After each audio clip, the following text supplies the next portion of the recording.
conversation with State Representative Jim Struzzi, brought to you, as all of our interview segments are, by Marcus & Mack, a law firm representing injured people.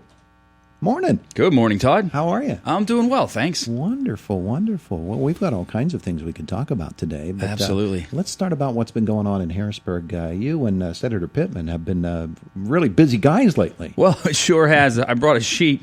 If you can look, these are, in my first year, these are all the bills and resolutions that I've sponsored directly, and I've co-sponsored almost 300 different bills, I think, that are going to benefit the business community, families, Indiana County, Pennsylvania. So we've been very active. I think Joe and I have a tremendous working relationship and a tremendous personal relationship. You know, we've known each other for 20 years, and in these positions, we work very well together. Of course, you know, earlier this month, we both introduced our bills that would require the governor to go through the legislature before he enacts any sort of agreement for the regional greenhouse gas initiative. That was a big press conference for us. And, you know, I know a lot of people have reached out to me and said, well, what about the environment? Of course we care about the environment, but you know, doing something like that without first looking at all of the repercussions and the aspects of what could occur would be severely detrimental to Indiana County. So we want to make sure that the governor at least follows the proper procedures before implementing anything like that. And as you pointed out at the news conference, and as you have been talking about recently,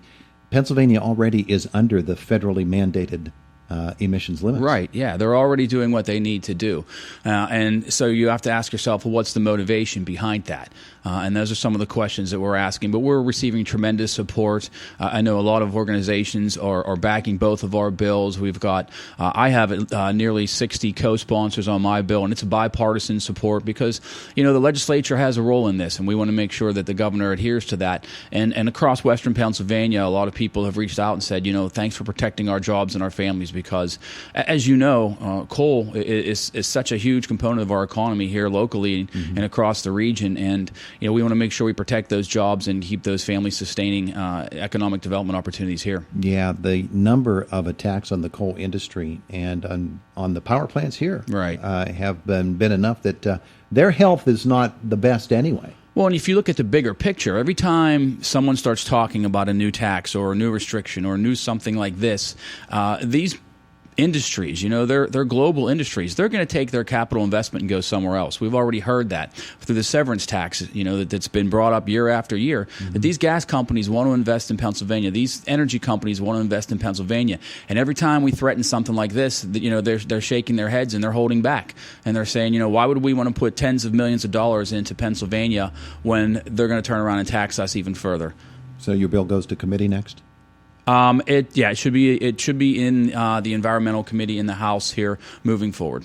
All right. So what are some of the other legislative things that have been happening that you're most excited about recently? Well, I don't know if you saw the news. I'm sure you did, but we were able to introduce Cody's Law a couple of weeks ago. I was really proud of that opportunity. I felt so bad for Cody and his family and anyone who has a disability that's a victim where you know, they simply cannot protect themselves, and that was just horrific to see. And I knew we had to do something, so we were real excited to be able to work with Patrick Doherty, the district attorney. Him and I met. We looked at the crime code. You know, I had initially signed on to the bill that would make any attack on an intellectually or physically disabled person a hate crime, but you know, that becomes a much bigger picture. We felt, and I was speaking with the Judiciary Committee in Harrisburg, that we felt that simply a modification of the crime code would allow us to make that aggravated assault. And that, you know, with that comes greater penalties and a more severe term of jail time. So we introduced that a couple of weeks ago at an event for Cody down in Bolivar, and it was just simply spectacular. And I'm just so honored and proud to be able to do that for him and his family and everybody out there that suffers from a physical or intellectual disability, because crimes like that are simply barbaric and should not occur. Yeah, and raising it to aggravated assault makes it a felony level crime too. That's correct, yes. All right, so that's another of the exciting developments. Right. I want to ask you about a couple of things. We're going to get into budget season here come next month, and I know that people are just starting to awaken to all of that. But some of the other things that have been happening in Harrisburg, the marijuana movement is really being pushed, and particularly by the governor. And the governor is really I was going to say he was really high on that. That's really not where I want to go language-wise.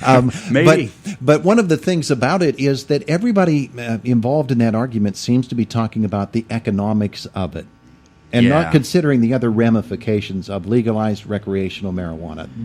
Those are, to me, the dangerous aspects. And that's scary, really, Todd, because it's not a black and white issue by any means. There's so many other repercussions that could come from legalizing recreational marijuana, and we've heard of some of those things from Colorado, who's had legal recreational marijuana for some time. Your domestic issues increase, your workforce issues increase. We have trouble right now filling our workforce needs across Western Pennsylvania because people can't pass drug tests. What happens when you legalize recreational marijuana? I'm all for medical marijuana and the CBD products. In fact, I have a resolution that we're going to have a hearing on looking at the CBD products, because you see so many of those now everywhere. What are consumers getting? What are the quality issues with that? Are they getting what they pay for? So I have a resolution asking the federal government to issue some guidelines for CBD products. But when you start talking about legalizing recreational marijuana, I don't. I'm a father of 4 school-age children. I don't want them walking down the street and seeing people smoking marijuana, and that frightens me. And my background as far as the drug addiction issues, and I think that this would simply lead to more people, becoming drug addicts. I think it's not a good idea for Pennsylvania.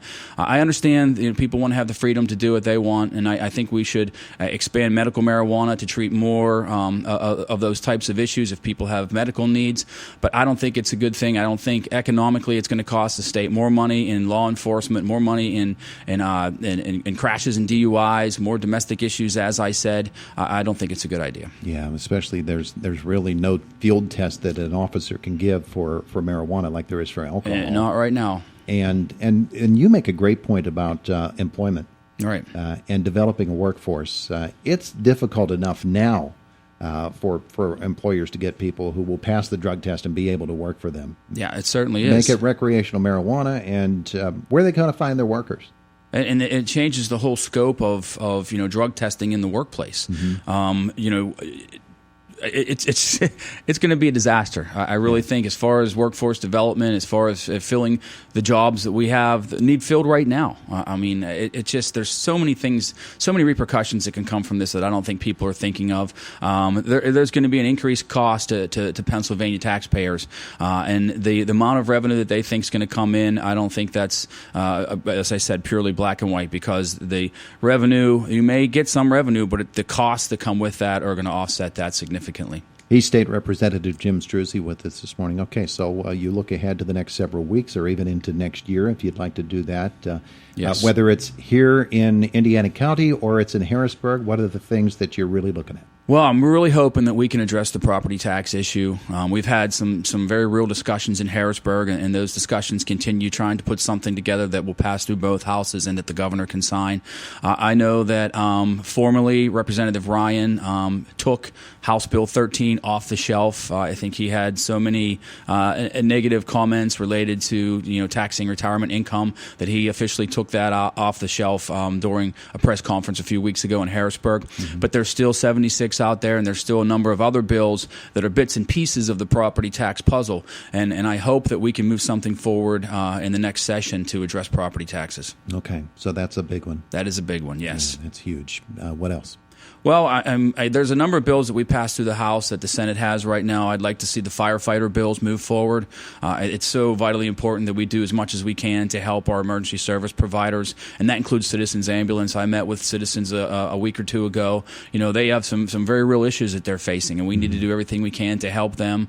We had some discussions with the fire chiefs about Pine Township and the struggles that they're having right now to find volunteers. So I think it's important that we move this package of emergency responder bills forward, get it through the Senate, and hopefully the governor can sign those into law first thing next year. I think people would be surprised the number of meetings that legislators make in their home districts. Yes. That you always seem to have something set up with somebody, because everybody has concerns, and sometimes they're looking for the state to facilitate some things. Sometimes they're looking for the state to get out of the way. But you always have an extensive schedule, don't you? Absolutely, Todd. And that's been my mantra moving forward since I took office. Is my doors are always open. I will talk to anyone about any issue that they have. If there's a concern they have, if there's a law that they think prohibits them from growing their business, or if there's something that affects them, in their lives, I'm willing to sit and listen and see if there's something we can do to help.